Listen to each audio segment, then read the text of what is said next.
Now, moving on to the biggest story, which is already spooking the market. Nigeria's bond may be removed from JP Morgan, Emerging Markets, Government Bond Index, EMGBI. First phase, end of September. Second phase, end of October, ahead of the December 2015 deadline already set by JP Morgan out of New York. Now, let's get Tokwe Fashua, who is an economist and CEO at Global Analytics, to talk to us. Tokwe Fashua, we appreciate your time. Good morning. Good morning, Bosin. Let's start from this two-page statement from the central bank. I'm sure you've read it. Yep. Thank you. What's your reaction to this? I think what's at stake really is the struggle between foreign portfolio investment and foreign direct investment, and the role of the central bank. What should the central bank focus on? I think the JP Morgan action, I think the real grouse is that the central bank has adopted an order-based two-way quote system. And an order-based two-way quote system basically says that we want to be sure of what the orders are. We want to be sure of the underlying transactions. But the JP Morgan is probably saying that, look, we don't want you to be sure, and we want speculators to be able to come into the market as well. The central bank does not exist only for the protection of foreign portfolio investors, which in other words, sometimes we call them hot money. The central bank is also there for trade facilitation. The central bank is also there to encourage foreign direct investment. And I am in full support of the recent ban on about 41 or 42 products that the central bank says, look, we can do this locally. And I think that's basically where the JP Morgan is taking the umbrage from. So to a large extent, the market is going to spook for a while.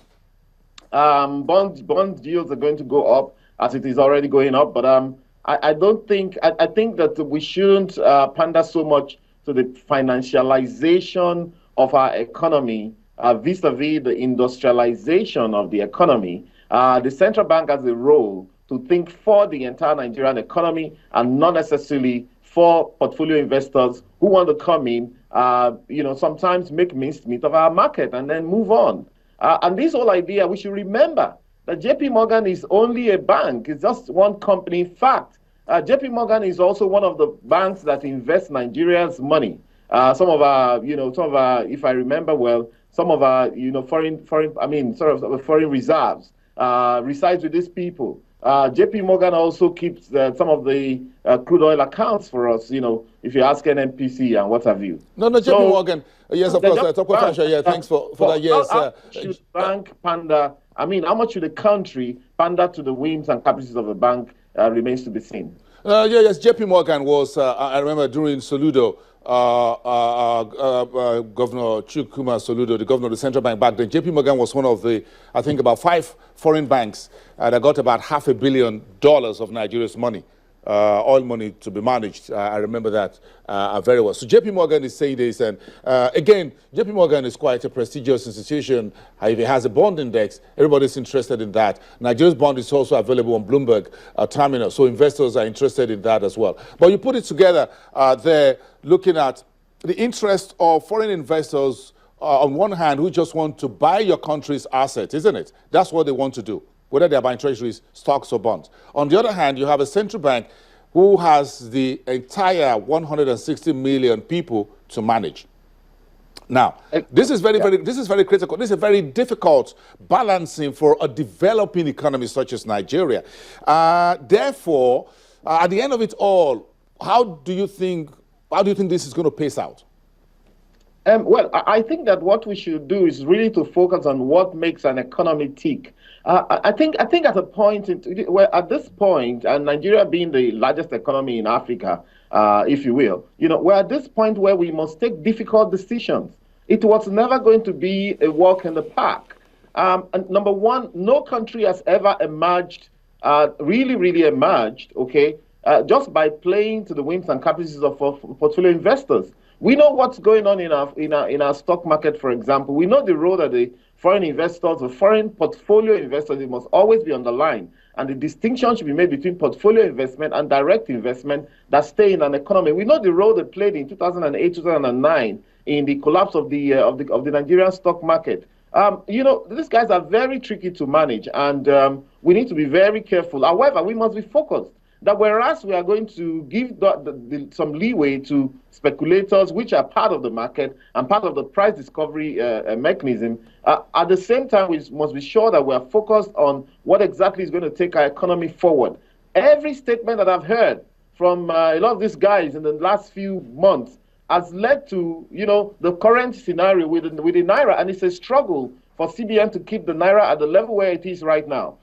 Even if you look at the theory, what they call the 3 or 4 generations of currency crisis. The first one says that if you fix your currency, people are going to move against your currency, and the currency is going to go, down south. The second one says that, if that's what they call the self-fulfilling prophecy. If people say that your currency will go down, then the currency will go down because someone's going to make a move. And that's where we are right now. If JP Morgan and all the other ones have been saying Nigeria needs to devalue its currency, and they're doing everything to ensure that Nigeria devalues its currency. In fact, I heard elsewhere that until we devalue the currency and increase average interest rates in Nigeria, some portfolio investors say they are not coming to Nigeria. And look, the point is we're not going to shut in our economy. Let it be their decision, okay? But we are not going to be pandering, waking up every day thinking about what portfolio investors are thinking about. We have other duties to ensure that this economy, first of all, let us determine what part of the economy we want to